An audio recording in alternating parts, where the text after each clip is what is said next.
நீர் செய்த நன்மைகள் அவை எண்ணி முடியாததையாம். நான் ஏறெடுப்பேன் நன்றி பலி என் ஜீவனால் எல்லாம் என்று சொல்லிடலாமா? Thank you Lord. ராஜா நீர் செய்த நன்மைகள் அவை எண்ணி முடியாதையா, ஏறெடுப்பேன் நன்றி பலி நாளெல்லாம். நான் ஏறெடுப்பேன் நன்றி பலி என் ஜீவ நாளெல்லாம். வேதத்தின் ரகசியம் அறிந்திட புரிந்திட வெளிச்சம் தந்தீரையா. வேதத்தின் ரகசியம் அறிந்திட புரிந்திட வெளிச்சம் தந்தீரையா. பாதமா வந்து நான் குரல் கேட்கும் பாக்கியம் தந்தீரையா. கரங்களை தட்டி பாடுவோமா? பாதமா வந்து நான் குரல் கேட்கும் பாக்கியம் தந்தீரையா.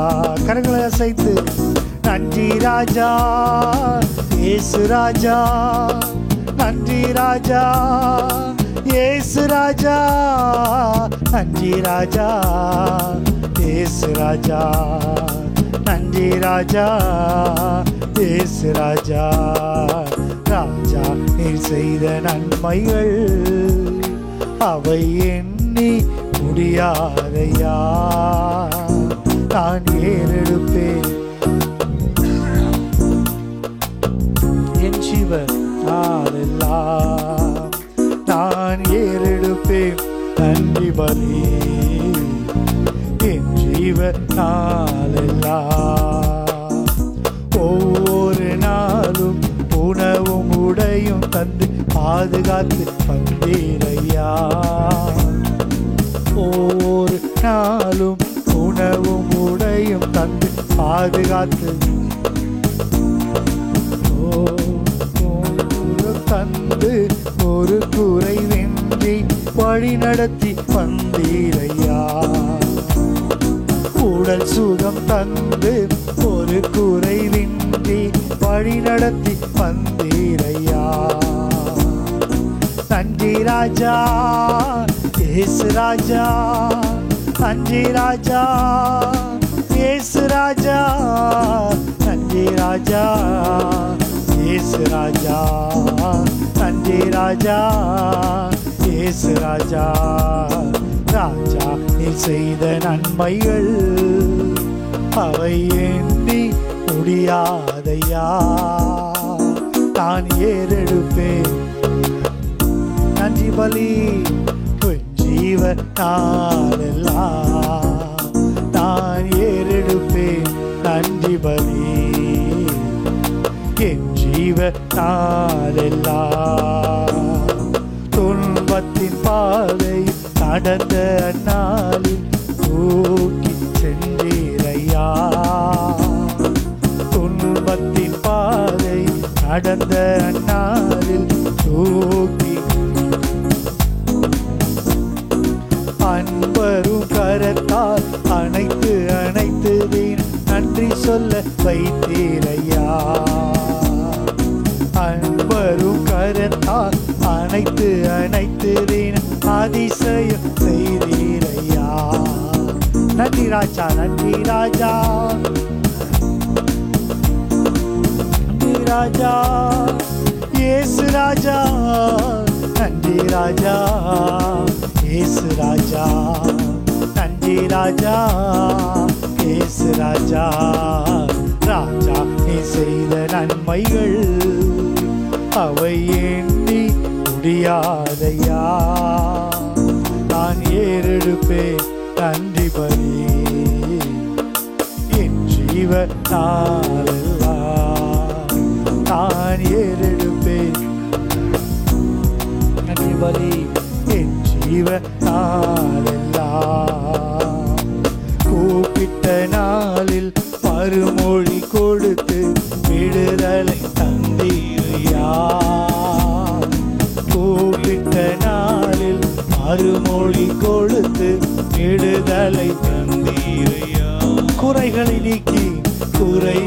நீக்கி கரைகளை போக்கி கூடவே வந்தீரையா. என் குறைகளை நீக்கி கரைகளை போக்கி கூடவே வந்தீரையா. குறைகளை நீக்கி கரைகளை போக்கி கூடவே வந்தீரையா. அன்பரும் கரத்தால் அனைத்து வீண் அதிசயம் செய்தீரையா. அன்பரும் கரத்தால் அனைத்து வீண் அதிசயம் செய்தீரையா.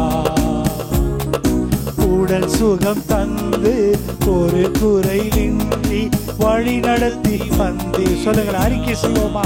உடல் சுகம் தந்து ஒரு குறைவின்றி வழி நடத்தி வந்தீரையா. பாதம் அமர்ந்து நான் உம் குரல் கேட்கும் பாக்கியம் தந்தீரையா. சொல்லுங்களேன், பாதத்துல பாதம் அமர்ந்து நான் உம் குரல் கேட்கும் பாக்கியம் தந்தீரையா. பாதம் அமர்ந்து நான் உம் குரல் கேட்கும் பாக்கியம் தந்தீரையா. நன்றி ராஜா, நன்றி ராஜா இயேசு ராஜா. நன்றி ராஜா இயேசு ராஜா. நன்றி ராஜா இயேசு ராஜா. உமக்கு நன்றி ராஜா இயேசு ராஜா. நன்றி ராஜா, நன்றி ராஜா இயேசு ராஜா. நன்றி ராஜா இயேசு ராஜா. நன்றி ராஜா இயேசு ராஜா. உமக்கு நன்றி ராஜா இயேசு ராஜா. நன்றி ராஜா, நன்றி ராஜா இயேசு ராஜா. நன்றி ராஜா இயேசு ராஜா. நன்றி ராஜா இயேசு ராஜா. உமக்கு நன்றி ராஜா இயேசு ராஜா. ராஜா, நீ செய்த நன்மைகள் அவை எண்ணி முடியாதையா. நான் ஏறெடுப்பேன் நன்றி பலி என் ஜீவனாலெல்லாம். நான் ஏறெடுப்பேன் நன்றி பலி என் ஜீவனாலெல்லாம். நன்றி ராஜா, நன்றி ராஜா. உம்மை நான் உயர்த்துகிறோம்ப்பா. ஓ, கூப்பிட்ட நாளில் எல்லாம் எங்களுக்கு மறுமொழி கொடுத்து இதுவரைக்கும் எங்களுக்கு உதவி செய்து வேதத்தின் வெளிச்சத்திலே ஒவ்வொரு நாள் எங்களை நடத்துகிற எங்கள் நல்ல ஆண்டவரே, ஒவ்வொரு நாள் எங்களோடு கூட பேசுகிற தெய்வமே, எங்க மேல அக்கறையா இருக்கிற எங்கள் நல்ல ஆண்டவரே, எங்களை அழைத்தி ஆண்டவரே எங்களை முன் குறித்தி ஆண்டவரே எங்களை பயன்படுத்தி வருகிறீங்களே. உமக்கு நாங்க உள்ளத்தின் ஆழத்திலிருந்து நன்றி சொல்றோம்ப்பா. நன்றி ராஜா, நன்றி ராஜா, நன்றி ராஜா. உமையே நாங்கள் உயர்த்துகிறோம். நீங்க எங்களுக்கு போதும் ஆண்டவரே, நீங்க எங்களுக்கு போதுமானவராய் ஆண்டவரே இதுவரைக்கும் நீர் இருந்து எங்களுக்கு நடத்துகிறீங்களே ஆண்டவரே. உங்களுடைய நடத்துதலுக்காக, இந்த கிருபைகளுக்காக ஆண்டவரே, உங்கள் செயல்களுக்காக, எண்ணி முடியாத அதிசயங்களுக்காக உள்ளத்தினாடத்திலிருந்து உமக்கு நாங்கள் நன்றி செலுத்துகிறோம். நன்றி ராஜா, உமக்கு நன்றி ராஜா, நன்றி ராஜா. ஒவ்வொரு நாள் எங்களுக்கு வேதத்தின் வழியாய் சத்தியங்களை உபதேசங்களை கற்றுக் கொடுத்து அதை நாங்கள் நடக்க வேண்டிய வழியை ஆண்டவரே எங்களுக்கு காட்டுகிறீர்கள் நல்ல ஆண்டவரே. உம்மை நாங்கள் உயர்த்துகிறோம். Thank you Lord, thank you Jesus. கற்று தந்து நடத்துகிறீர், கண்டித்து உணர்த்தி போதிக்கிறீர். ஆவி ஆனவரே, தூய ஆவி ஆனவரே, ஆவி ஆனவரே, தூய ஆவி ஆனவரே. கற்று தந்து நடத்துகிறீர், கண்டித்து உணர்த்தி போதிக்கிறீர். ஆவி ஆனவரே, தூய ஆவி ஆனவரே. கரங்களை உயர்த்தி சொல்லுவோமா? ஆவி ஆனவரே, தூய ஆவி ஆனவரே, என்றென்றைக்கும் எங்களுடன் எப்போதும் கூட இருக்கின்றீர். என்றென்றைக்கும் எங்களுடன் எப்போதும் கூட இருக்கின்றீர். சத்திய ஆவி ஆனவரே, சாட்சியாய் வாழ செய்பவரே. சத்திய ஆவி ஆனவரே, சாட்சியாய் வாழ செய்பவரே. ஆவி ஆனவரே, தூய ஆவி ஆனவரே, ஆவி ஆனவரே, தூய ஆவி ஆனவரே, கற்று தந்து நடத்துகிறீர். கண்டித்து உணர்த்தி போதிக்கிறீர். ஆவி ஆனவரே, தூய ஆவி ஆனவரே, ஆவி ஆனவரே, தூய ஆவி ஆனவரே. போதிக்கின்றேன் போதிக்கின்றேன் சத்தியங்களை, நினைவூட்டுகின்றீர் வசனங்களை. போதிக்கின்றீர் சத்தியங்களை, நினைவூட்டுகின்றீர் வசனங்களை. அனைத்தையும் தருகின்ற ஆலோசகர் நீர்தானையா. அனைத்தையும் சொல்லி தருகின்ற ஆலோசகர் நீர்தானையா. ஆவி ஆனவரே, தூய ஆவி ஆனவரே, ஆவி ஆனவரே, தூய ஆவி ஆனவரே, கற்று தந்து நடத்துகிறீர். கண்டித்து உணர்த்தி போதிக்கிறீர். ஆவி ஆனவரே, தூய ஆவி ஆனவரே,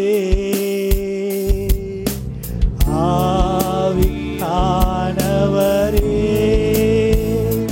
தூய ஆவி ஆனவரே. கரங்களை ஆவியானவரே, ஆவி ஆனவரே, தூய ஆவி ஆனவரே, ஆவியானவரே, ஆவி ஆனவரே, தூய ஆவி ஆனவரே. தேங்க்யூ.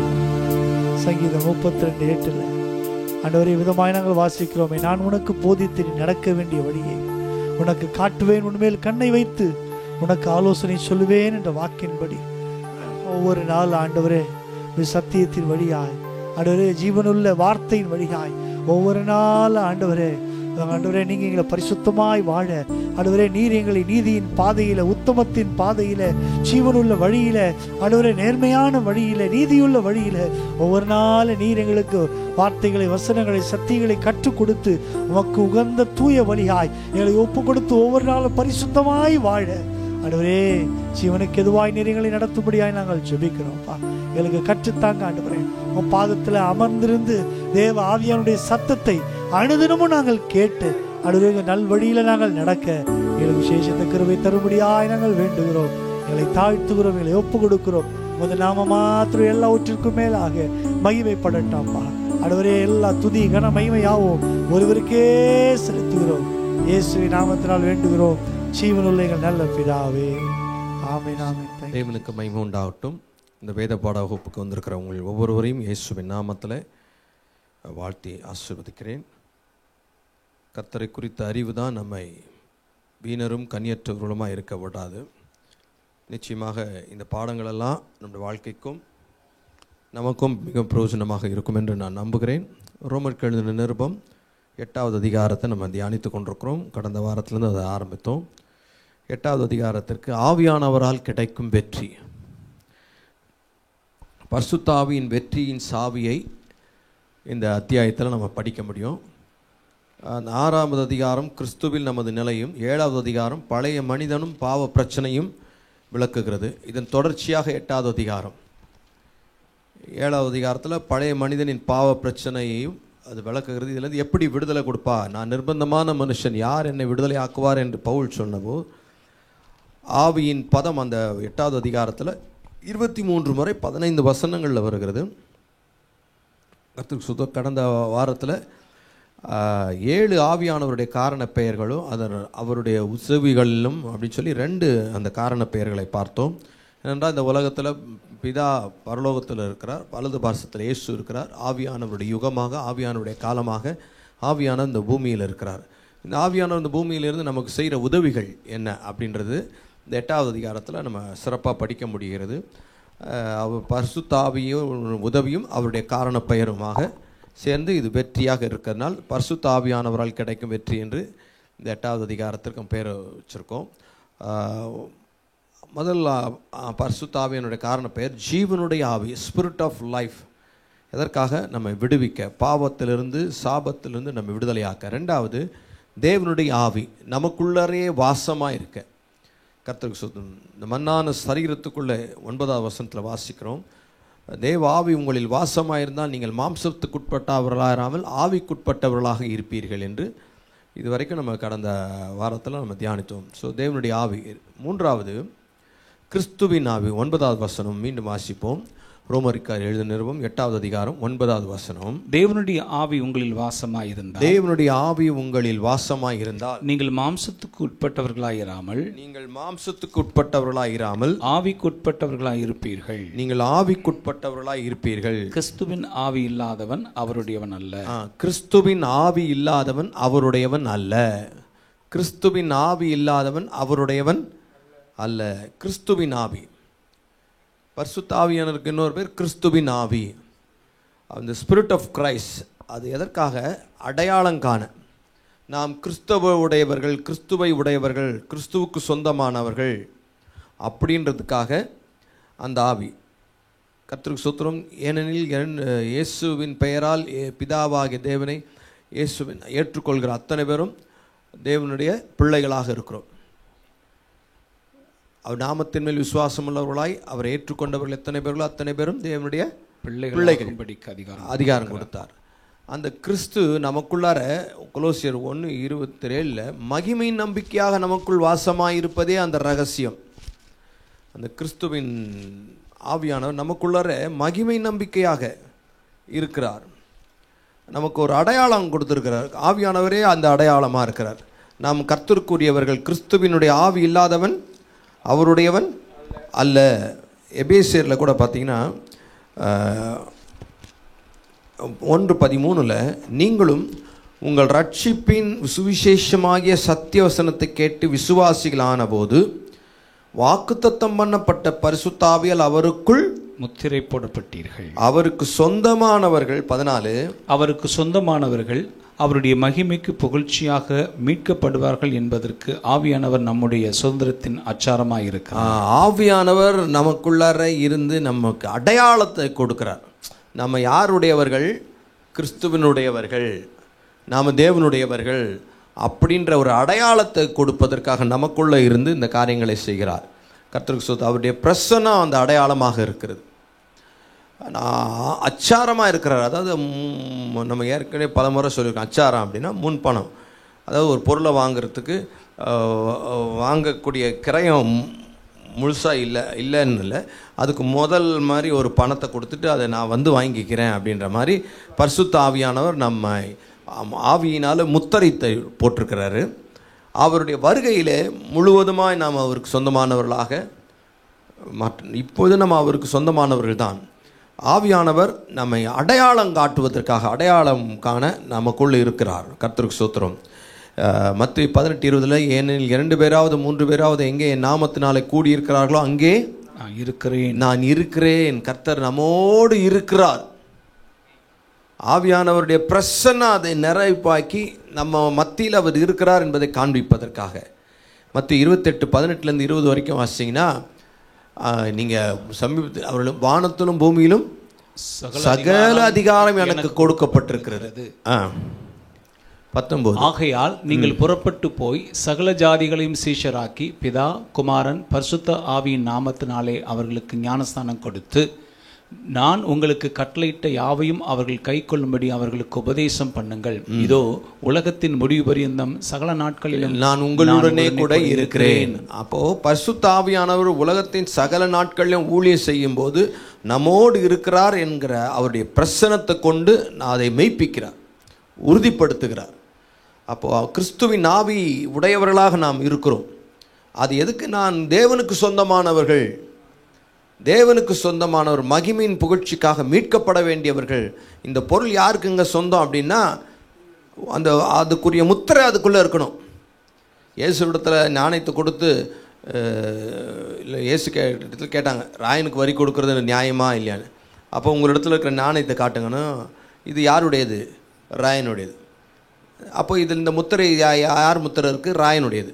அப்போ ராயனுடையதை ராயனுக்கும் தேவனுடையதை.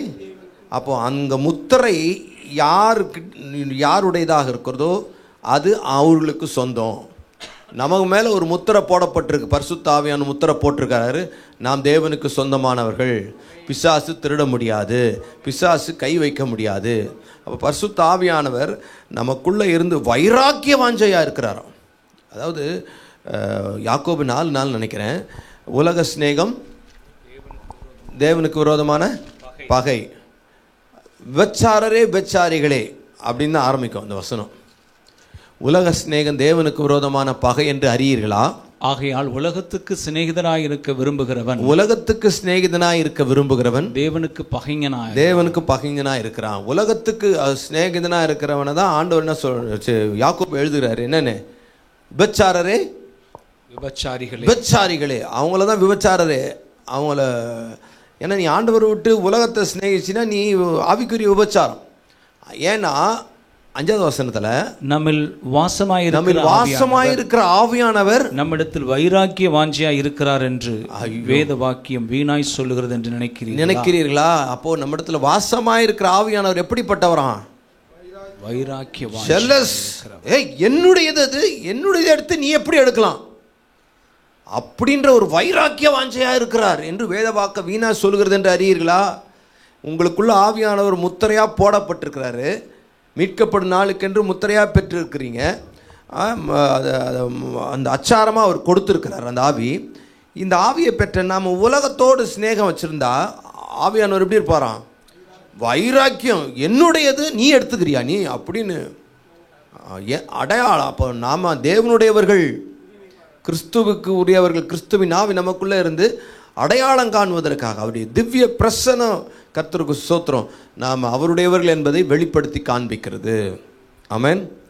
2 கொரிந்தியர் 5:1 பூமிக்குரிய கூடாரமாகிய நம்முடைய வீடு அழிந்து போனாலும் தேவனால் கட்டப்பட்ட கைவேலை இல்லாத நித்திய வீடு பரலோகத்தில் நமக்கு உண்டு என்று அறிந்திருக்கிறோம். ஆமாம், பூமிக்குரிய வீடு என்ன ஆயிடுச்சு?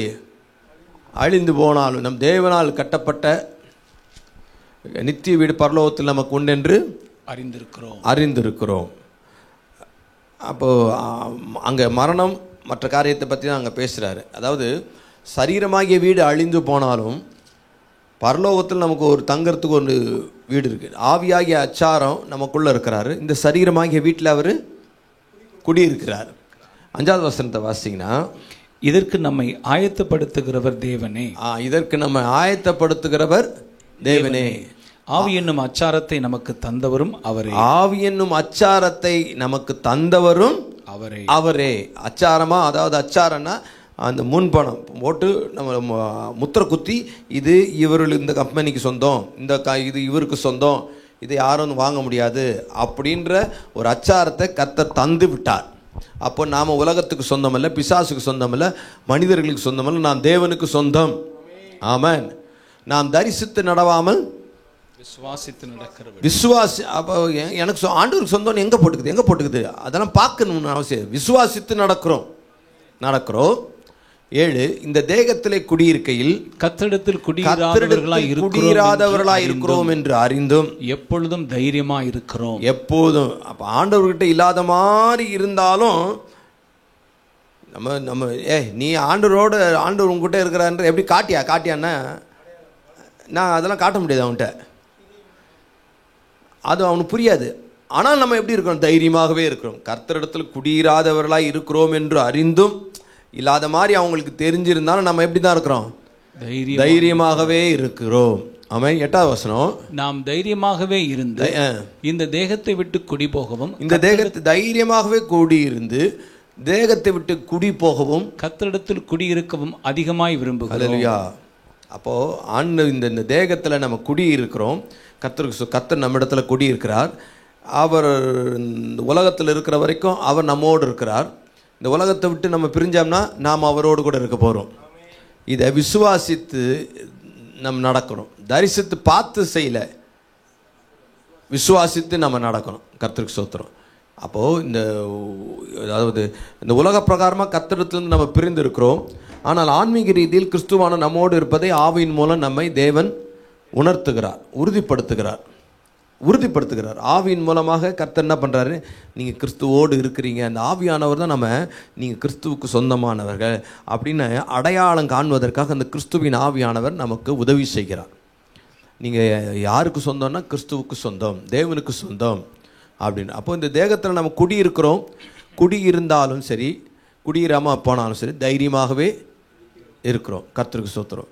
இந்த தேகத்தை விட்டு பிரிந்து கிறிஸ்துவோடு கூட இருப்பதற்கு அதிகமாக விரும்புகிறோம். எப்படிங்க கரெக்டாக அங்கே தான் போவீங்கன்னு எப்படிங்க தெரியும்? அதான் ஆவி என்னும் அந்த ஆவியானவர் நீ பிதாவுக்கு சொந்தம், நீ தேவனுக்கு சொந்தம் அப்படின்ற அடையாளத்தை கொடுக்குற உள்ளேருந்து நமக்கு கொடுக்குறார். கர்த்தருக்கு ஸ்தோத்திரம். அதனால் நமக்குள்ளே இருந்து அந்த ஆவியானவர் அந்த பிரசன்னத்தினால, ஆவியின் பிரசன்னத்தினால் அதை உறுதிப்படுத்துகிறார். ஆமென். அடுத்தது 8வது அதிகாரம் 11வது வசனத்தில், அன்றியும் இயேசுவை மரித்தோரிலிருந்து எழுப்பினவருடைய ஆவி, இயேசுவை மரித்தோரிலிருந்து எழுப்பினவருடைய ஆவி உங்களில் வாசமாயிருந்தால் கிறிஸ்துவை மரித்தோரிலிருந்து எழுப்பினவர் உங்களில் வாசமாயிருக்கிற தம்முடைய ஆவியினாலே சாவுக்கேதுவான உங்கள் சரீரங்களையும் உயிர்ப்பிப்பார். ஆமென். 4வது வல்லமையின் ஆவி, ஸ்பிரிட் ஆஃப் பவர். வல்லமையின் ஆவி நமக்குள்ளே வாசம். வல்லமையின் ஆவியானவர் எனக்குள் வந்து விட்டார். ஆமென். அந்த ஆவியானவர் என்ன பண்றாராம்? உயிர்ப்பிப்பதற்காக இருக்கிறார். கர்த்தருடைய ஆவியானவர், வல்லமையின் ஆவியானவர் நமக்குள்ளே இருந்து உயிர்ப்பிக்கிறார். அதாவது 2 காரியங்களை உயிர்ப்பிக்கிறார். ஒன்று, சரீரங்களை உயிர்ப்பிக்கிறார். வியாதியிலிருந்து அந்த மரணத்துக்கு ஏதுவான, சாவுக்கு ஏதுவான சரீரத்தில் 2 காரியம் நடக்கும். ஒன்று, வியாதியிலிருந்து கர்த்தருடைய ஆவியானவர் நம்மை உயிர்ப்பிக்கிறார். அடுத்தது, எதிர்காலத்தில் மரணத்திலிருந்து உயிர்ப்பிக்கிறார். ஆமென்.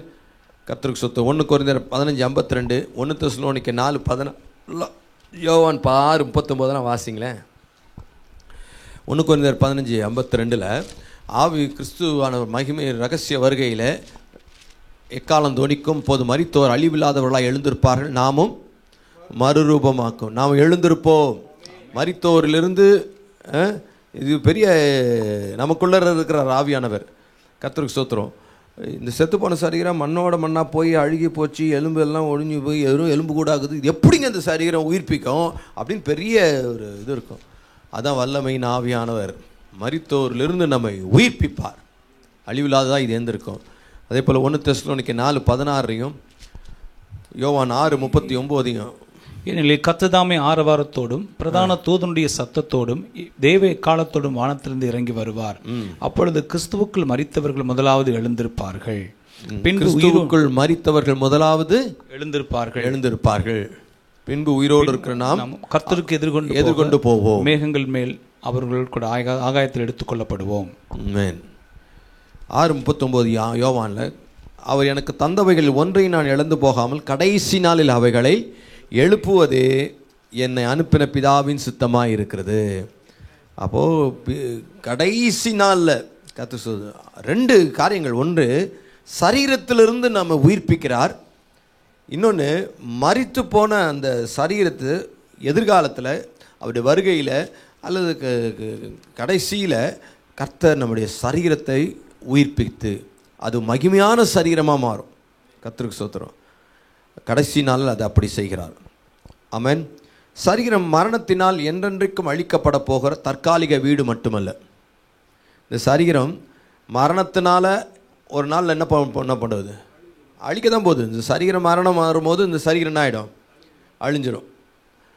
இது தற்காலிக வீடு. அது மட்டுமல்ல, நம்முடைய சரீரம் ஆவியை வெளிப்படுத்தக்கூடிய முக்கிய கருவி. பரிசுத்த ஆவியானவரை வெளிப்படுத்தக்கூடிய ஒரு ஒரு வீடாக இருக்குது, பாட்டு ஒரு ஒரு ஒரு கருவியாக இருக்குது இந்த சரீரம். இது சரீரம் தானே சிலர் என்ன பண்ண அலட்சியமாக பண்ணிடுறான். இது மண்ணுக்கு மண்ணா போகுது, இந்த சரீரம் எதுக்கு, இது வேஸ்ட்டு, இதுக்கு எதுக்கு அப்படின்னு. நோ, இது ஆவியானவர் தங்குகிற வீடு, இது ஆவியானவருடைய மாளிகை, அல்லது இது ஆவியானவர் நமக்குள்ளே இருந்து வெளிப்பட போகிற. ஆவியானவர் தம் கிரியைகளை நடத்தணும்னா எப்படி வெளி நடத்துவார்? அவருக்கு ஒரு சரீரம் தேவை. ஆவியானவர் தம்முடைய கிரிகளை வெளிப்படுத்தணும் அப்படின்னா ஒரு மனிதன் தேவை, அல்லது அந்த மனிதன் சரீரம் தேவை.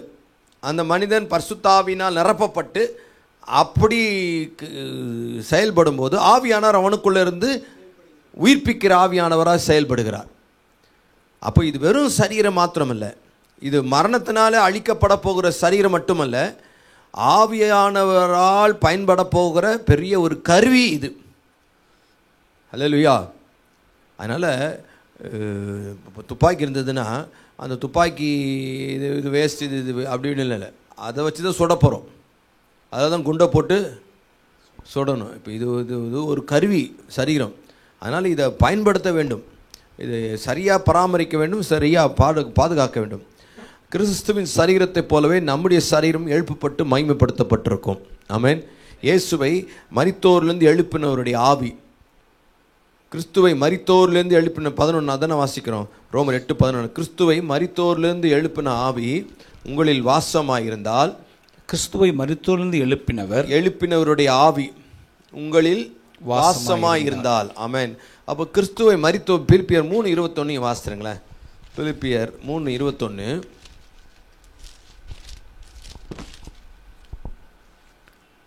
அவர் எல்லாவற்றையும் தமக்கு கீழ்ப்படுத்திக் கொள்ளத்தக்க தம்முடைய வல்லமையான செயலின்படியே நம்முடைய அற்பமான சரீரத்தை தம்முடைய மகிமையான சரீரத்துக்கு ஒப்பாக மறுரூபப்படுத்துவார். அவர் எல்லாவற்றையும் தமக்கு கீழ்ப்படுத்திக் கொள்ளத்தக்க தம்முடைய வல்லமையான செயலின்படியே நம்முடைய அற்பமான சரீரத்தை தம்முடைய மகிமையான சரீரத்துக்கு ஒப்பாக மறுரூபப்படுத்துவார். அப்போ இந்த சரீரம் உயிர்ப்பிக்கப்பட்டு வரும்போது அது ஒரு மகிமையான சரீரமா இருக்கும்.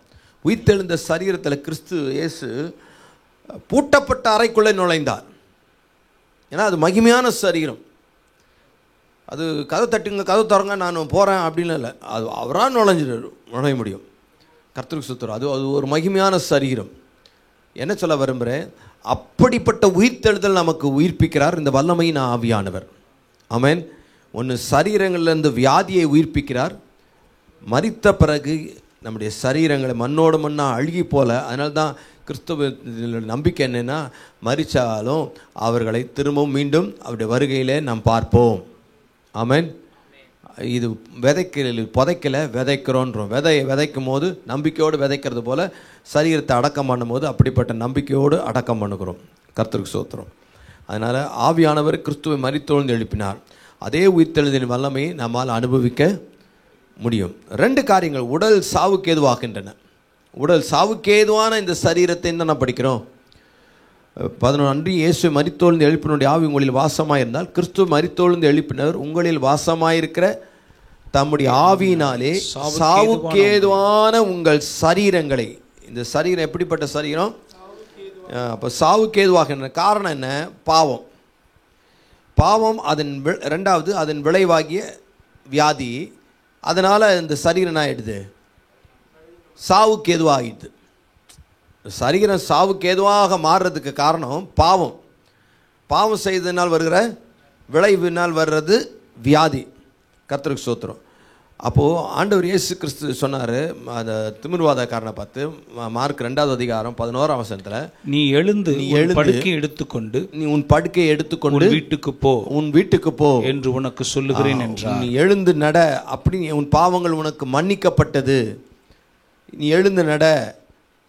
அப்போது பாவங்களை மன்னிச்சு வியாதியை இயேசு சுகமாக்கினார் தம்முடைய ஆவியினாலே. ஆமென். கர்த்தருக்கு ஸ்தோத்திரம். அதே போல் 103வது சங்கீதம் நமக்கு எல்லாருக்கும் தெரியும்.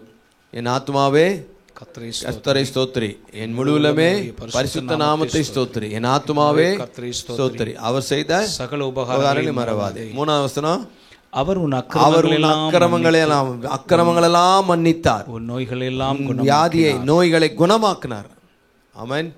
இயேசு கர்த்தருக்கு ஸ்தோத்திரம். அவர் பாவங்களை மன்னித்து வியாதியை குணமாக்குகிறார். இயேசுவின் ரத்தம் சகல பாவங்களை நீக்கி நம்மை சுத்திகரிக்கும். 1 பேதுரு 2:24, அவருடைய தழும்புகளால் நாம் குணமாகிறோம். ஆமென். அவர் பாவத்தையும் கவனிங்க, அக்கிரமத்தையும் வியாதியையும் இயேசு தான் பரிகாரி. சாவுக்கேதுவான இந்த சரீரத்தில் பாவம் ஆளுகிறதுனால மரணம் ஏற்படுகிறது. மரணம் வருது. அதே சமயத்தில் பாவம், அந்த மரணம் எப்படி வருதுன்னா, பாவம் செய்தனால் அந்த விளைவாக வியாதி மரணம். அப்போ பாவமும் வியாதியும் சாவுக்கேதுவாக இந்த சரீரத்தை மாற்றுகிறது. அதை பரிசுத்த ஆவியானவர் என்ன பண்ணுவாராம்? அவர் உயிர்ப்பித்து அக்கிரமத்தெல்லாம் மன்னிக்கிறார். அதே போல் வியாதியை நம்மை விட்டு அப்போ 2 சக்திகளோடு நமக்கு போராட வேண்டியதாக இருக்குது. இந்த சக்திகளை எதிர்க்க நமக்கு செய்ய வேண்டியதன் காரியம் 2 சக்திகள். ஒன்று பாவம், இன்னொன்று வியாதி. இது 2 தான் என்ன பண்ணுது? சரீரத்தை சாவுக்கு எதுவாக மாற்றுது. இந்த சாவுக்கு எதுவான இந்த சரீரம் கர்த்தருக்கு சொல்வது உயிர்ப்பிக்கப்பட வேண்டும், பாவத்திலிருந்து உயிர்ப்பிக்கப்பட வேண்டும்.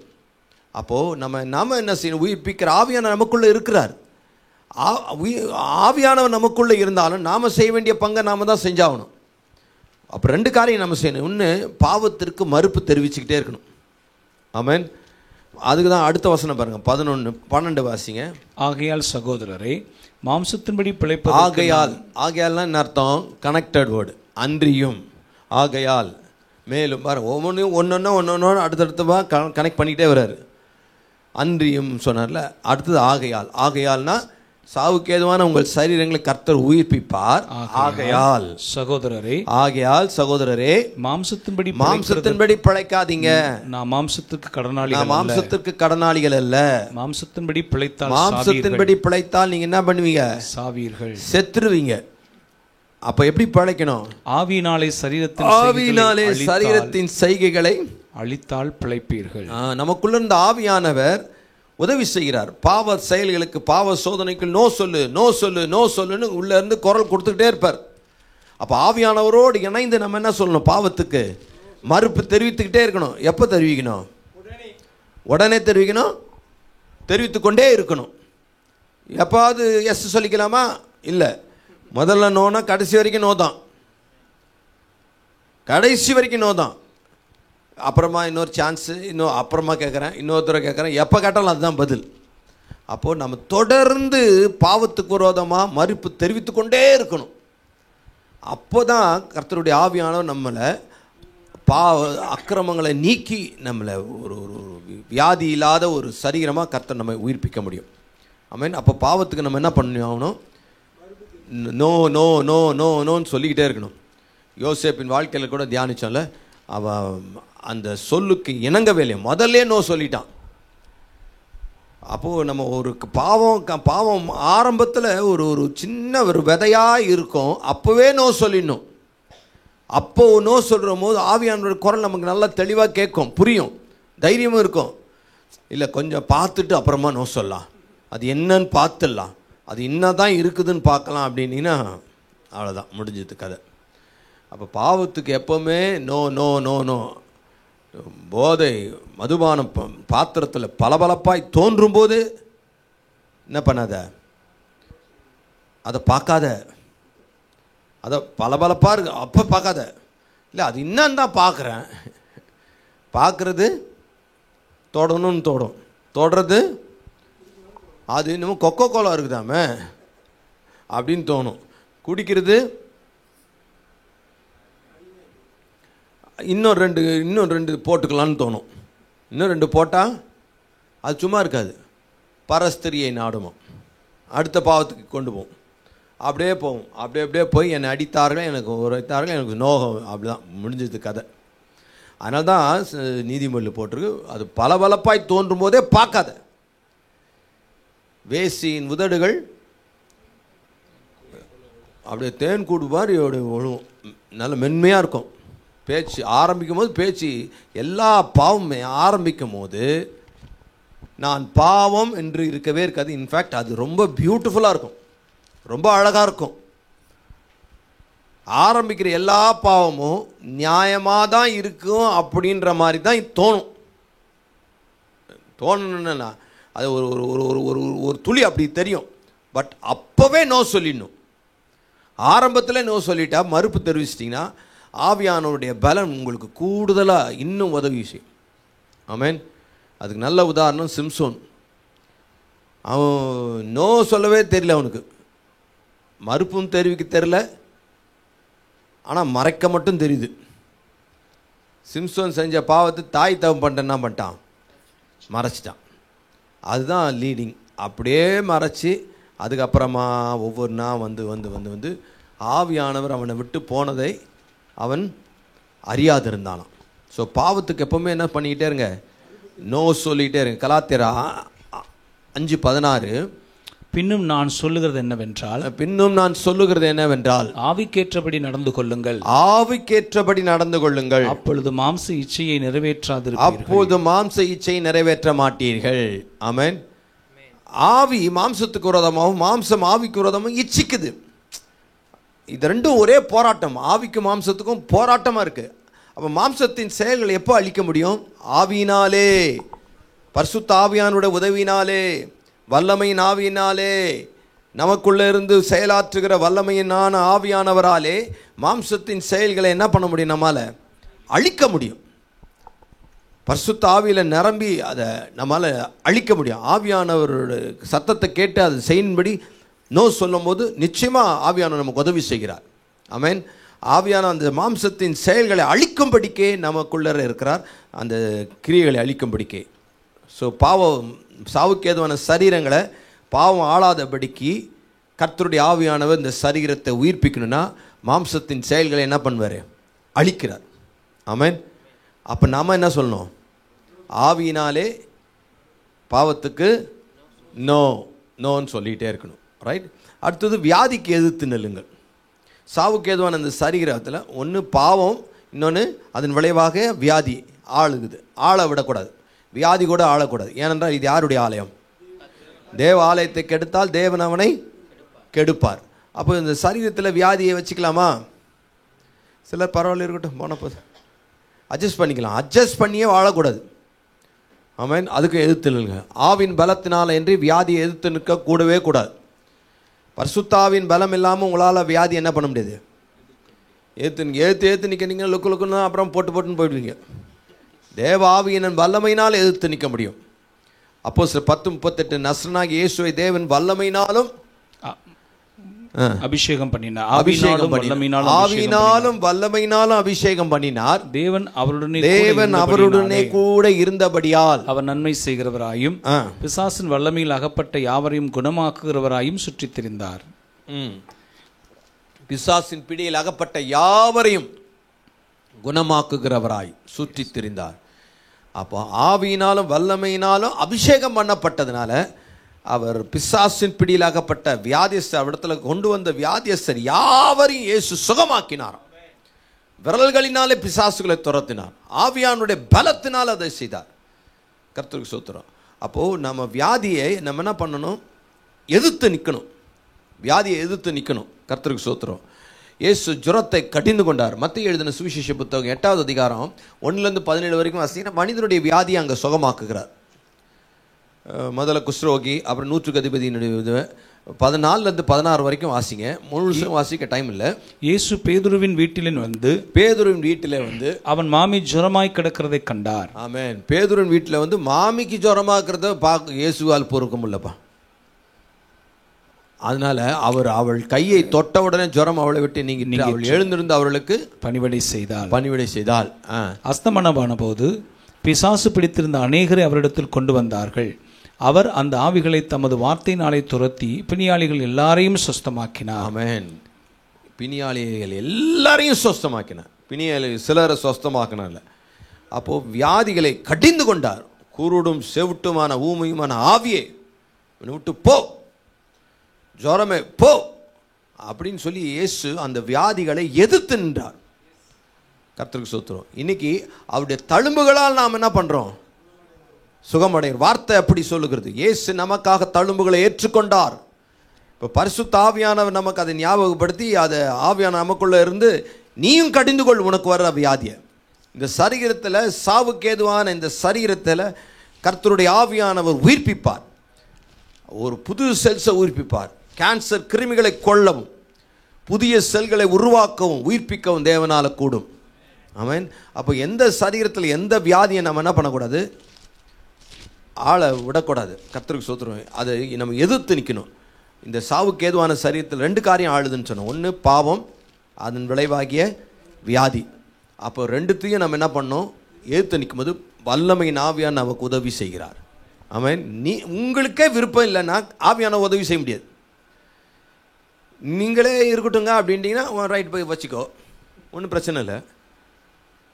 பாவம் நம்மளை ஆளக்கூடாதுன்னா நாம் அதுக்கு எதிர்ப்பு தெரிவித்தாதான் ஆவியானவர் நமக்கு உதவி செய்வார். ஆவியானவர் நமக்கு உதவி செய்வார். கர்த்தருக்கு ஸ்தோத்திரம். தேவனால் பிறந்தவன் பாவத்தை 1 யோவான் 5:18. தேவனால் பிறந்தவன் பாவம் செய்ய மாட்டான், பொல்லாங்கன் அவனை 1 யோவான் 5:18. தேவனால் பிறந்த எவனும் பாவம் செய்யான் என்று அறிந்திருக்கிறோம். தேவனால் பிறந்தவன் தன்னை காக்கிறான், பொல்லாங்கன் அவனை தொடான். அவன் தன்னை காக்கிறான். நீ முதல்ல ஒன்று காத்துக்கோ. நான் என்னை காத்துக்க மாட்டேன் அப்படின்னா பொல்லாங்கன் தொடுவான். பொல்லாங்கன் தொட ஆவியானவர் விடமாட்டார், பாவம் செய்ய விடமாட்டார். பாவம் செய்ய கர்த்தருடைய ஆவியானவர் விடமாட்டாருங்க. நான் சொல்லட்டுமா?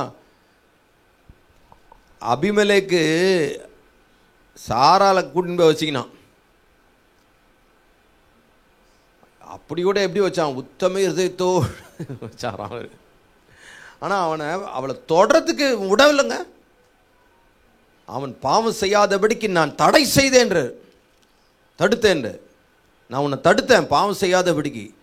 இப்போ நீங்கள் மட்டும் நான் பாவம் செய்யக்கூடாதுன்ற விருப்பத்தோடு நீங்கள் மட்டும் வாழ்ந்துட்டீங்கன்னா, விருப்பத்தை வச்சுக்கிட்டீங்கன்னா அதுக்கான பலத்தை வல்லமையின் ஆவியானவர் தருகிறார். ஆமென். உங்களுக்கு அந்த விருப்பமே இல்லை செஞ்சு பார்க்கணுன்னா ஒன்றுமே பண்ண முடியாது. அதனால் பாவத்திற்கும் வியாதிக்கும் நீங்கள் என்ன பண்ணுங்கள்? எதிர்த்து நில்லுங்க. நோ, பாவத்துக்கு நோ சொல்லிவிடுங்க. எதிர்த்து நிற்காதீங்க. பாவத்துக்கலாம் நோ, வேண்டாம், நோ. வியாதி அது வரும்போது அதுக்கு எதிர்த்து நில்லுங்க. கர்த்தருக்கு ஸ்தோத்திரம். அப்போ வல்லமையின் ஆவியான நமக்குள்ளே இருந்து சாவுக்கு ஏதுவான அந்த சரீரத்தை என்ன பண்ணுவார்? உயிர்ப்பிப்பார். ஆமென். அடுத்தது 14வது வசனம், ரோமர் 8:14.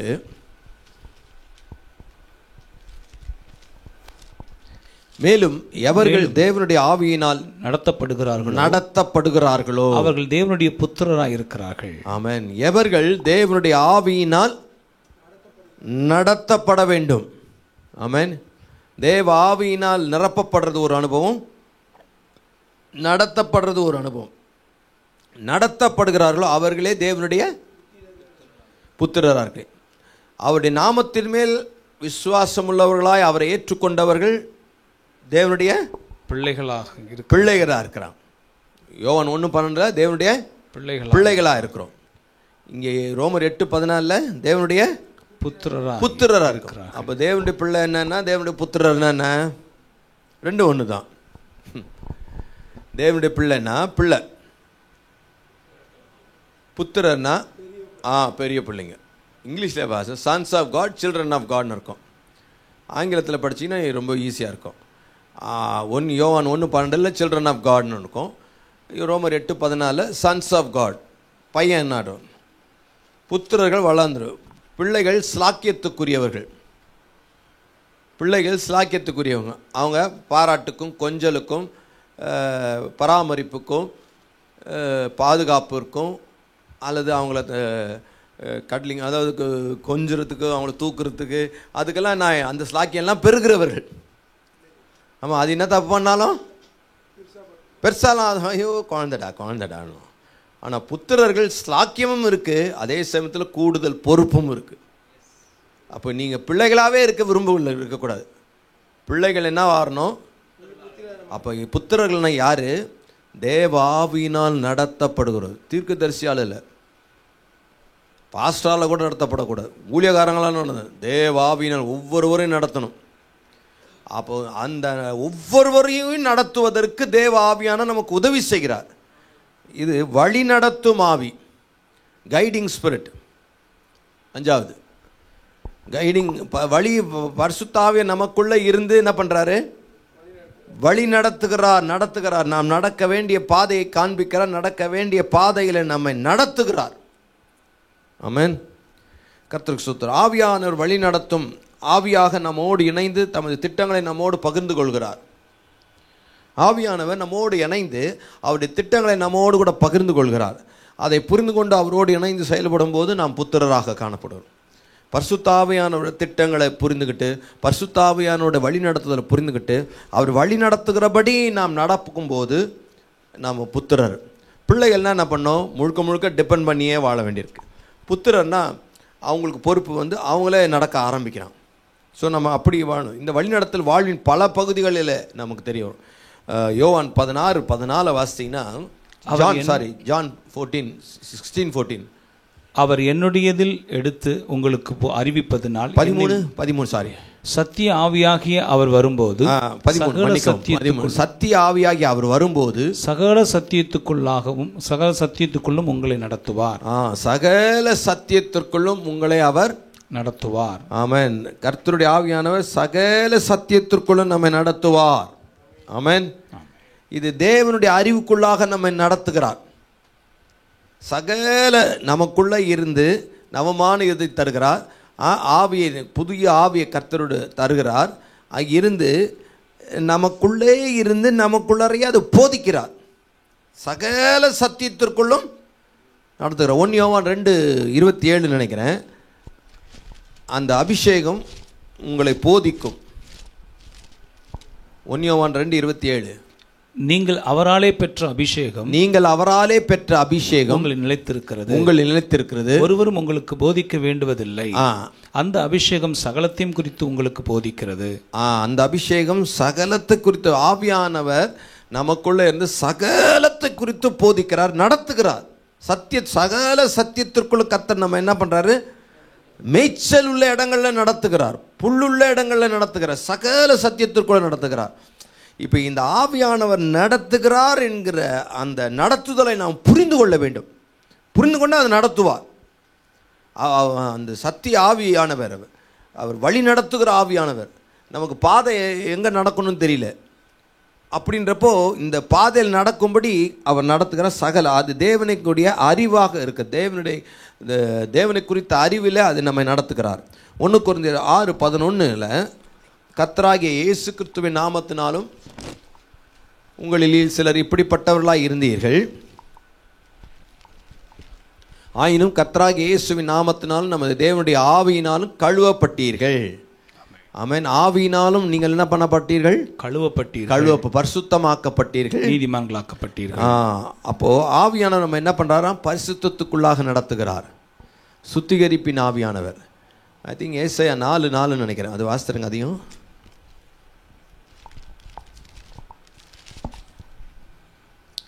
சியோனில் மீதியாயிருந்து எருசலேமில் தரித்திருந்து ஜீவனுக்கென்று பேரெழுதப்பட்ட 3. அப்பொழுது ஆண்டவர் சீயோன் குமாரத்திகளின் அழுக்கை கழுவி நியாயத்தின் ஆவியினாலும் சுட்டெரிப்பின் ஆவியினாலும் எருசலேமின் இரத்த பலிகளை அவன் அதன் நடுவிலிருந்து நீக்கி விடும்போது ஆமென், அக்கிரமங்களை நீக்குகிறார். ஆமென். எனக்கு பின்னாடி வரவர் என்னிலும் அவர் பரிசுத்தாவியினாலும் உங்களுக்கு என்ன பண்ணுவாரு? அக்னினாலும் ஞானஸ்தானம் கொடுப்பார். அப்போ அக்கினி என்ன பண்ணும்? சுத்திகரிக்கும். ஆமென். அப்போ பரிசுத்த ஆவியானவர் பரிசுத்தத்துக்கு நேராகவும் நம்ம நடத்துகிறார். பரிசுத்த பாதையிலே நம்ம நடத்துகிறார். கர்த்தருடைய ஸ்தோத்திரம். அடுத்தது அப்போஸ்தலர் 16வது அதிகாரம் 6-7. ஆவியானவர் பவுலையும் சீலாவையும் எப்படி நடத்தினாராம்? அவர்கள் பிரிகியா கலாத்தியா நாடுகளை கடந்து போனபோது ஆசியாவிலே வசனத்தை சொல்லாதபடிக்கு பரிசுத்த ஆவியினாலே தடை பண்ணப்பட்டு பரிசுத்த ஆவியானவர்களை தடை பண்ணப்பட்டு மீசியா தேசம் மட்டும் வந்து பித்தினியா நாட்டுக்கு போக பிரயத்தனம் பண்ணினார்கள். ஆவியானவரோ அவர்களை போக ஒட்டாதிருந்தார். ஆவியானவர் சரியான வழியில் நடத்துவது மட்டுமல்ல, நாம் தவறான திட்டங்களை தீட்டும் போதும் அதை தடுத்து நிறுத்துகிற ஆவியானவராக இருக்கிறார். அப்படி நடத்துகிறார். நம்ம கண்ணை வச்சு எங்கே போகணுன்றத கர்த்தர் நமக்கு பாதை காட்டுகிறார். எந்த இடத்துல ஊழியம் செய்யணும், எந்த இடத்துல வேலைக்கு போகணும், எந்த இடத்துல பண்ணணும், அப்படி இருந்து பரிசுத்த ஆவியானவர் நம்ம வழி நடத்தும். ஒவ்வொரு நாள் நம்ம மேலே கண்ணை வச்சு ஆலோசனை தருகிறார். ஆமென். சங்கீதம் 32:8 வாசிக்கிறேன்ல, நான் உன்மேல் என் கண்ணை வைத்து உனக்கு ஆலோசனை சொல்லுவேன், நீ நடக்க வேண்டிய வழியை உனக்கு காட்டுவேன், உன்மேல் என் கண்ணை வைப்பேன், உனக்கு ஆலோசனை சொல்லுவேன். இருக்கிற ஆலோசனையிலே மிகப்பெரிய சிறந்த ஆலோசனை கர்த்தருடைய ஆலோசனை தான். ஆமென். கண்ணை வச்சு சொல்லுவார். கண்ணு மேலேயே இருக்கும். சிலர் பார்த்துருக்கீங்களா? பெற்றோர்கள் பேசின்னு தான் இங்கே இருப்பாங்க, அந்த குழந்தை அப்படியே விளையாடினாலும் அது அப்படி இப்படி போனாலும் அப்படியே ஒரு பார்வை அப்படியே எங்கே போகுது அப்படியே தான் இருக்கும். கண்ணெல்லாம் அது மேலே தான் இருக்கும், ஆனால் பேசுகிறது இங்கே தான் இருக்கும். அதே மாதிரி பரிசுத்தாவே நீ அப்படியே கொஞ்சம் தூரம் எங்கேயோ வெளியே போகிற மாதிரி இருக்கு. ஆவியானவருடைய கண்ணை நம்ம மேலே வச்சு தினந்தோறும் நடக்க வேண்டிய பாதையை காட்டுகிறார், ஆலோசனை தருகிறார். ஆமென். கர்த்தருக்கு ஸ்தோத்திரம். ஏசாயா 30:21 பின்னால் ஒரு சத்தம் கேட்கும், வழி இதுவே. இதிலே ஏசாயா 30:21 நீங்கள் வலதுபுறமாய் சாயும் போதும் இடதுபுறமாய் சாயும் போதும் வழி இதுவே, இதிலே நடவுங்கள் என்று உங்களுக்கு பின்னாலே சொல்லும் வார்த்தையை உங்கள் காதுகள் கேட்கும். ஆமென். வலதுபுறமாய் சாயும் போது இடதுபுறமாய் சாயும் போது, அது 30வது அதிகாரத்து முதல் வசனம் பார்த்தீங்கன்னா, எகிப்துக்கு போகாத, பார்வோன் நிழலுக்கு போகாத, அப்படி போனால் உனக்கு ஐயோ அப்படின்னு சொல்லிட்டு, அமெரிக்கின் நம்பிக்கையுமே உன் பலனாக இருக்கும், எனக்காக காத்துரு, வழி இதுவே அப்படின்ற குரல் உனக்கு நிச்சயம் கேட்கும். இல்லை, ஏன்னா நம்ம என்ன பண்ணுவோம், ரொம்ப கஷ்டமாக இருக்குது, எகிப்தில் நிழலில் ஒதுங்கிக்கலாம், பார்வோன் நிழலில் ஒதுங்கிக்கலாம், பெலிஸ்திய தேசத்துக்கு போயிடலாம். நிறைய பேர் அப்படி தான் ஆபத்து காலத்தில் என்ன பண்ணிட்டாங்க. கர்த்தருக்கு ஸ்தோத்திரம். ஆபிரகாம் எங்கே போயிட்டார்? பஞ்சத்தில் எகிப்துக்கு போயிட்டார். தாவீது எந்த கோலியாத்தை அடித்தானோ அந்த காத் தேசத்துக்கு இப்போ அடைக்கலம் தேடி போயிட்டான். அப்போ எங்கே நகோமி என்ன பண்ணிட்டா? பெத்லகேம் விட்டு மோவாப் தேசத்துக்கு போயிட்டா. இளையகுமாரன் தகப்பன் விட்டுட்டு எங்கேயோ தூர தேசத்துக்கு போயிட்டான். அப்போது ஆவியானவர் குரல் கேட்கறதுக்கு முன்னாடி இவங்களே டிசிஷன் எடுத்து முன்னாடி ஓடிடுறது. அப்போ இருங்கப்பா கொஞ்சம் வெயிட் பண்ணுங்கன்னா கேட்க மாட்டேன்றாங்க. அப்போ தான் இந்த வார்த்தை வருது, நீங்கள் வலதுபுறமாய் சாயும்போது இடதுபுறமாய் சாயும்போது வழி இதுவே, இதில் நடவுங்கள் என்று உங்களுக்கு பின்னாலே உங்களுக்கு ஒரு குரல் கேட்கும். அந்த குரலுக்காக வெயிட் பண்ணுங்க. ஆமென். அதுக்காக காத்துருங்க, வெயிட் பண்ணுங்க. அவர் வழி நடத்துவார். ஹல்லேலூயா. இயேசு கிறிஸ்து ஆவியானவராலே நடத்தப்பட்டார். லூக்கா 4:1. இயேசு பரிசுத்த ஆவியினாலே நிறைந்தவராய் யோர்தானை விட்டு திரும்பி ஆவியானவராலே நிறைந்தவராய் யோர்தானை விட்டு திரும்பி ஆவியானவராலே வனாந்தரத்துக்கு கொண்டு போ. அப்போ பரிசுத்த ஆவியினாலே நடத்தப்பட்டு தான் எங்க சோதனைக்கு போனார். ஆவியானவர் நடத்துதலின் பேரில் தான் போனார். நானா போறேன், பிசாசே வா பிசாசே அப்படிலாம் போயிடாதீங்க. ஒருத்தர் சொன்னார், இது அப்போது ரொம்ப ஒரு பெரியவர் இறந்துட்டார். அது ஆயிடுச்சு, 25 வருஷம் ஆயிடுச்சுன்னு வச்சுக்கோங்களேன். அப்போ என்ன ரட்சிக்கப்பட்ட புதுசில் சொன்னார், நம்ம என்ன பண்ணலாம், அப்போ சீர்னி அரங்கத்துலலாம் மீட்டிங் நடக்கும். நம்ம என்ன பண்ணலாம், சீர்னி அரங்கத்தில் எல்லாரையும் கூப்பிட்டு அவர் எழுதுகிறாரு, பிரதமருக்கு கடிதம் எழுதுகிறார். என்னன்னு, இந்த மாதிரி நீங்கள் வந்து உங்கள் தெய்வங்களெல்லாம் வணங்கிக்கோங்க, நான் என் தெய்வத்தை வணங்குறேன். ஏலியா வானத்திலேருந்து அக்கினி இறக்குனார்ல, அந்த சம்பவத்தை சொல்கிறார். நான் வந்து வானத்திலேருந்து அக்கினி இறக்குறேன், நீங்களும் உங்கள் தெய்வத்தை கும்பிட்டுங்க, அன்னையும் அக்கினி இறக்குங்க அப்படின்னு லெட்டர் எழுதியிருக்காரு. அது ப்ரூஃப்க்காக என்கிட்ட காமிச்சார். நல்லா இல்லைன்னா போஸ்டே பண்ணிருப்பார் அவர், ஆர்வ கோளாறு. அப்போ நான் சொன்னேன், அப்போ எனக்கு தெரிஞ்ச வெளிப்பாடில் எனக்கு தெரிஞ்ச அறிவில் நான் சொன்னேன், என்ன சொன்னேன், இது அனுப்பி என்ன பண்ண போகிறீங்க, இதெல்லாம் சட்டம் பண்ணுவாங்கன்னு நினைக்கிறீங்களா? அந்த எலியாவை எப்படி செஞ்சான், ஆண்டவர் வார்த்தையின்படி இவைகளை செய்தேன் என்று. இதெல்லாம் நானா செய்யல, நீ சொன்னீர், அதன் அடிப்படையில் இதை செய்தேன்றார் ஜபத்தில். ஆபிரகாம், ஈசாக்கு, யாக்கோபு என்பவர்களின் தேவனே அப்படின்னு சொல்லிட்டு இவை எல்லாவற்றையும் உடைய வார்த்தையின்படி செய்தேன், நான் உடைய ஊழியக்காரன் என்றும் என்னை கேட்டவர்களும் வானத்திலிருந்து அக்கினி இறங்கிச்சு. அப்போது ஆண்டவருடைய வார்த்தையின்படி தான், அந்த லீடிங் படி தான் என்ன பண்ணணும், இவர் செய்யணும். அக்கினி இறக்குறேன், நானும் அக்கினி இறக்குறேன்னா அக்கினி இறங்காது, கிட்னி தான் இறங்கும்.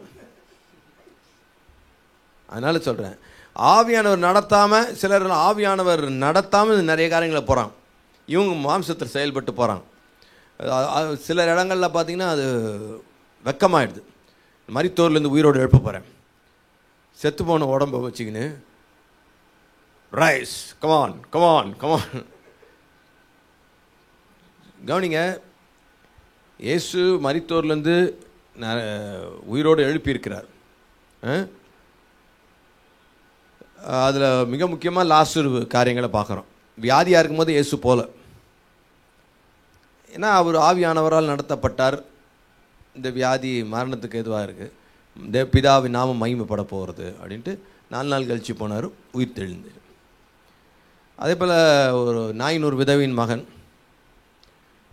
இயேசு உயிர்ப்பித்ததெல்லாம் யாரை தான், 12 வயசு சிறுமி, 400 விதவையின் மகன், அப்புறமா லாசர், 3 பேரும் வாலிபர்கள். வாலிப வயசில் சாகிறது ஆண்டவருக்கு பிடிக்கல. எத்தனையோ பேர் உயிர்ப்பித்தாலும் இந்த 3 பேர் தான் அந்த வேதத்தில் இருக்குது சாட்சியாக. மற்றதெல்லாம் நமக்கு இயேசு செய்த அநேக அற்புதங்கள் உண்டு, அவைகளை எழுதினா உலகம் கொள்ளாதுன்ற அந்த இதில் வந்துடும். பட் வெளியரங்கமாக எல்லாருக்கும் தெரிகிறமே 3 தான். வாலிப வயசில் மறிக்கிறது யாருக்கும் கர்த்தருக்கு சித்தம் இல்லை, அதனால் அவங்களை உயிர்ப்பிச்சார். ஆவியானவர் அவர் நடத்தியிருப்பார். இப்போ நானும் போய் உயிர்ப்பிக்க போகிறேன்னுலாம் போக முடியாது இல்லை. அப்போ உங்களுக்கு விசுவாசம் இல்லையா அப்படின்னா இருக்குது. ஆவியானவர் நடத்துவார், அதுக்காக நீங்களும் ப்ரிப்பேர் ஆகிருப்பீங்க, உங்களுக்கும் தெரியும். கர்த்தருக்கு சுத்தரும் உங்களையே தரையில் உட்காந்து உங்களே உயிர்ப்பிக்கிறது உங்களாலே முடியல. தரையில் உட்காந்து அப்படியே யார் ஒரு துணை இல்லாமல் எந்த சப்போர்ட் இல்லாமல் எந்திரிக்க சொல்லுவாங்களாம், எல்லாராலையும் எந்திரிக்க முடியாது. ஆமென். மத்திய பிரதேசம் பெருசானவங்களுக்கும் உத்தரப்பிரதேசம் காலியானவங்களுக்கும் எந்திரிக்கவே முடியாது. உன்னை உயிர்ப்பிக்கிறதுக்கே 4 பேர் தேவைப்படுது, நீ எப்படி போயிடுவ? எதுக்காக இதெல்லாம் சொல்கிறேன்னா, ஆவியானவர் நடத்தாதல் புரியாமல் இல்லாமல் காரியங்களை செய்யாதீங்க. ஆவியானவராலே சோதனைக்கு போனார். 14ஆம் வசனம், ஆவியின் பலத்தினாலே, பின்பு இயேசு ஆவியானுடைய பலத்தினாலே கலிலேயாவுக்கு திரும்பி போனார். அவருடைய கீர்த்தி சுற்றிலும் இருக்கிற ஆவியானுடைய பலத்தினாலே கலிலேயா, அவருடைய கீர்த்தி சுற்றிலும் இருக்கிற தேசம் எங்கும் பரம்பிற்று. அப்போ ஆவியானவர் உதவினாலே நம்ம போனோம். ஆவியானவருடைய பலத்தினாலே ஆவியானவர் வழி நடத்துகிறார். சத்திய ஆவியாகிய ஆவியானவர் சகல சத்தியத்துக்கும் வழி நடத்துகிறார். தேவனுக்கு சித்தமில்லாத இடங்களில் போகாதபடிக்கு தடுத்து நிறுத்துகிறார்.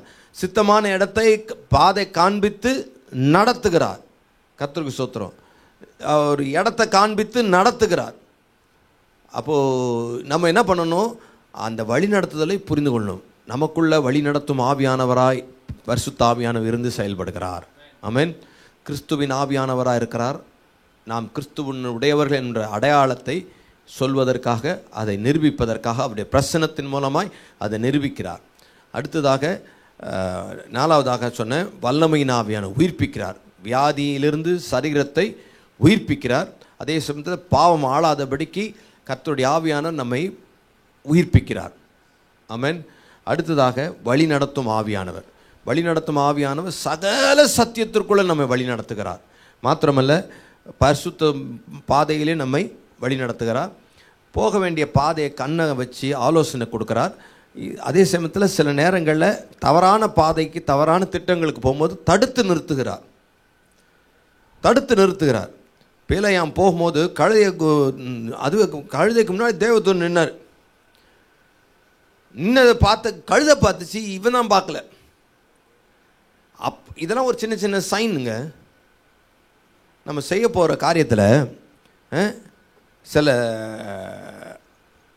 நம்ம செயல்பட ஆரம்பிக்கும் போது பார்த்திங்கன்னா சில தடைகள் வரும். அப்போது தடைகள் அல்லது நூதனமான காரியங்கள் அல்லது வித்தியாசமான காரியங்கள் உங்கள் வாழ்க்கையில் நடக்கும்போது அதுக்கு பே அட்டென்ஷன் டு தட். அதுக்கு கவனத்தை செலுத்துங்கள். சும்மா அப்படியே ஏதோ காணாமல் இல்லை, ஏன் இப்படி நடந்தது, எதுக்காக நடந்தது அப்படின்றத ஒரு 5 அல்லது 10 நிமிஷமாக உட்காந்து யோசிச்சுட்டு அதுக்கப்புறமா என்ன பண்ணுங்கள், செயல்படப்போம். அப்போது உங்களுக்கு புரிய வரும்.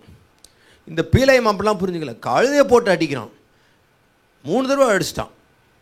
அப்புறம் அந்த கழுதை வாயை திறந்தார். என்னைக்காவது நான் இப்படி பண்ணியிருக்கேன்னா, பண்ணதில்லை தான், அப்பயும் பண்ணேன். அதுக்கப்புறம் தான் இவன் கண்ணு திறந்தவொடனே தூதன் நிற்கிறது இவனுக்கு தெரியுது. அப்போது பரிசுத்த ஆவியான நம்முடைய வாழ்க்கையில் பயணத்தை தப்பாக நம்ம பயணம் போகும்போது தடுப்பார். அது தடுக்கிறத பிசாசுன்னு சொல்லிடாதீங்க. நம்ம ஆவியானவர் காரங்களில் ஒப்பு கொடுத்துருக்குறோம். ஆமென். நிறைய நேரங்களில் பிசாசு கூப்பிட்டு நம்மளா வாலண்டியராக கூப்பிட்டு பிசாசை எல்லாத்துக்கும் பிசாசுன்னு சாக்கு போகுது. அது சொல்லியே பிசாசு என்ன பண்ணிட்டோம். ஒரு பிரதர், என்ன பிரதர் லேட்டு, பிசாசு பிரதர், என்ன பிரதர் இப்படி பண்ணிட்டீங்க, பிசாசு பிரதர். ஏன் பிரதர் அங்கே அப்படி ஆயிடுச்சு, பிசாசு பிரதர். அவர் பேரே பிசாசு பிரதர். எது கேட்டாலும் பிசாசு பிரதர். அப்படியே எப்போ பார்த்தாலும் சொப்பனை பார்த்தேன், கனவு கண்டேன், அப்படியே ஒரு ஆவி அப்படியே வந்து, ஏயா என்னைக்காவது ஒரு நாள் கர்த்தருடைய ஆவியானவர் நீ பார்க்கவே மாட்டியா? கர்த்தருடைய காரியத்தை பார்க்க மாட்டியா? பிசாசியே தான் எப்போ கருப்பாக தான் பார்ப்பியா? அப்போது மனசெல்லாம் அதுவாக தான் நிரம்பி இருக்கு. என்ன சொல்ல வரேன், கர்த்தருடைய ஆவியானவர் நம்மை அப்படி வழி நடத்துவார். ஆமென். அதையும் இருக்குது. அதை அதிகமாக யோசிங்க. கர்த்தருடைய ஆவியானவர் நிச்சயமாய் சகல சத்தியத்துக்குள் நடத்துவார். மீதியான காரியங்கள் அடுத்த வாரம் பார்ப்போம். கண்டித்து உணர்த்தும் சத்திய ஆவியானவர் கற்றுத்தந்து நம்மை நடத்துகிறார். சகல பாதைகளும் நம்மை நடத்துகிறார். ஹல்லேலூயா. நன்றி ஆண்டவரே. வழி நடத்துகிற ஆவியானவரே, எங்களுக்குள்ளே வாசம் செய்யும் ஆவியானவரே, இந்நாளில் உம் சித்தம் போல் நடத்தி செல்லும் ஐயா. எங்களுக்குள்ளே வாசம் செய்யும் ஆவியானவரே, இந்நாளில் உம் சித்தம் போல் நடத்தி செல்லும் ஐயா. ஆவியானவரே, ஆவியானவரே, பரிசுத்த ஆவியானவரே,